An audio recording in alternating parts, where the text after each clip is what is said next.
Assalamualaikum warahmatullahi wabarakatuh. Ashamaa akkam jirtan kabajamtoota hordoftoota maatiiwwan chaanala YouTube bakka fi kallattii jirtan hundatti nageenyi kiyya kan kabajaaf jaalalaa isin haa ga'u isiniin jecha har'allee barnoota haarawaan walitti deebinee jirra. Barnoota amma qabadhee isinii dhufe kana keessatti akkaataa itti istiriimyaardii isiniif dalaguu dide sirreeffachuu dandeettan isinitti argisiisa.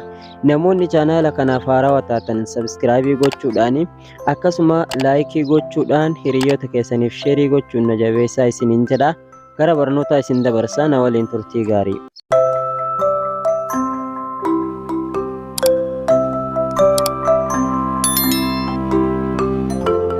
Egaa daawwattoota kiyya kabajamoo fi jaalatamoo erga gara barnootaatti isin dabarsee dursitanii maal gootu iimeelii keessan kana keessa seentu jechaadha. Gmail keessa eega Gmail keessa seentaniiti bakka porofaayilii keessanii kana irratti dhooytu jechaadha.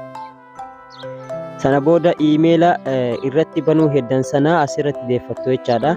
Iimeela irratti banuu heddan sana fiddaniiti gubbaa kanarratti akka inni isinii bahu gootanii jechuudha. Gmailii keessan keessa seentanii ergas booda iimeela keessan asirratti deebistu jechaadha.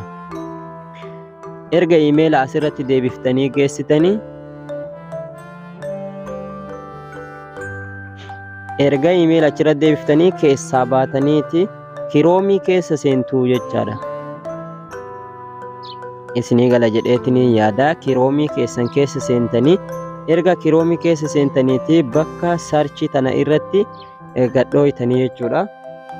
Erga bakka shartii irratti dhooytanii istiriimyaardii jettanii barreessitu jechaadha. Yeroo isin istiriim jettan haala kanaan inni isinii fida. Sana booda irruma dhooytanii sarchitti gootanii jechuudha. Gaafa isin irratti dhooytanii jettan haala kanaan isinii fida jechaadha istiriimyaardii liinkii isaa. Ergasii asirratti dhooytuu ka gubbaa sanarratti sana booda iimeeyil adrees jedhee asirratti isinii fida jechaadha. Iimeeyil adreesii kanarratti dha'uudhaan iimeela keessan kan istiriimyaardii irratti banuu heddan sana asirratti guuttanii jechuudha.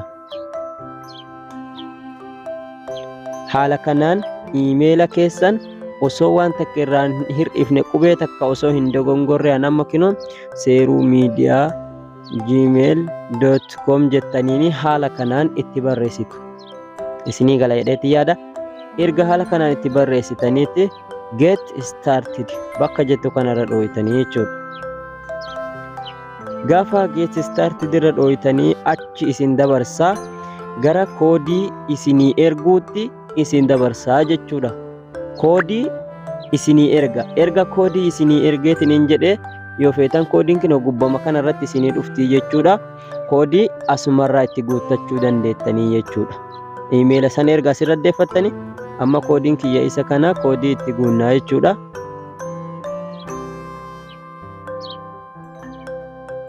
Koodii itti guuttattanii jechuudha. Koodii inni isiniif erge sana.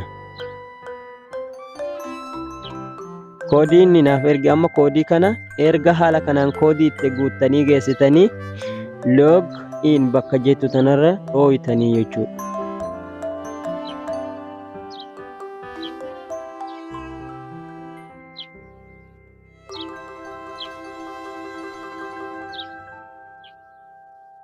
F1 koodii dogongora guute koodii erga koodii dogongora guute waan ta'eef natti diimesse ergi natti diimesse amma koodii sirreesseetiin jira. Sana booda login jennaani karaa laafaadhaan kinoo amma fudhatu eegale jechuudha.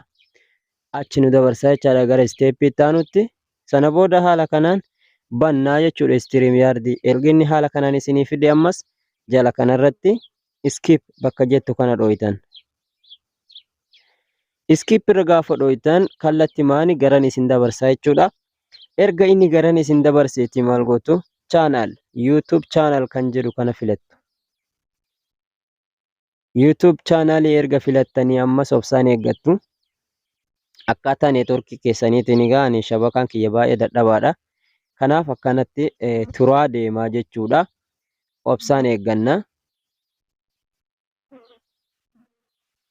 Sana booda ammas kinoo haala kanaan iimeela keessan isin filachiisaa jechuudha. Iimeela keessan kan irratti laayivii seenuu heddan sana amma feekis ta'ee oriijinaalas ta'ee as keessaa fudhattaniiti irratti seentu jechaadha. Iimeela keessan irra deeffattanii kan irratti seenuu barbaaddan sana.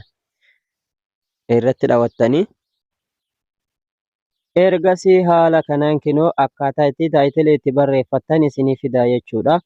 Erga haala kanaan inni isinii fide maal gootu kireet bakka jettu kanarra dha'uudhumaan sana booda viidiyoos asirratti fudhattanii yookaan immoo rikoordii asirratti yoo guutuu feetan asumarratti sirriif viidiyoo marra dhawattu istuudiyoo jechuun isinii fida. Ergasii immoo isin maal gootu asirratti taayitilii asirra barreeffattu jechaadha. Taayitilii jechuun mata duree viidiyoo keessanii mata duree laayivii irratti seenuu heddan sana asirratti barreeffattanii ergasii liinkii keessan maxxanfattanii jechuudha. Haala kanaan istiriim yaardii yuutuubii irratti laayivii seenuu isin dhorge sirreeffatuu dandeettanii kabajamtoota hordoftoota kiyya. Waan hagammaatti na daawwattaniif galatoomaa. Horaa bulaa dheebanaa nagayaan turaa. Baay'ee.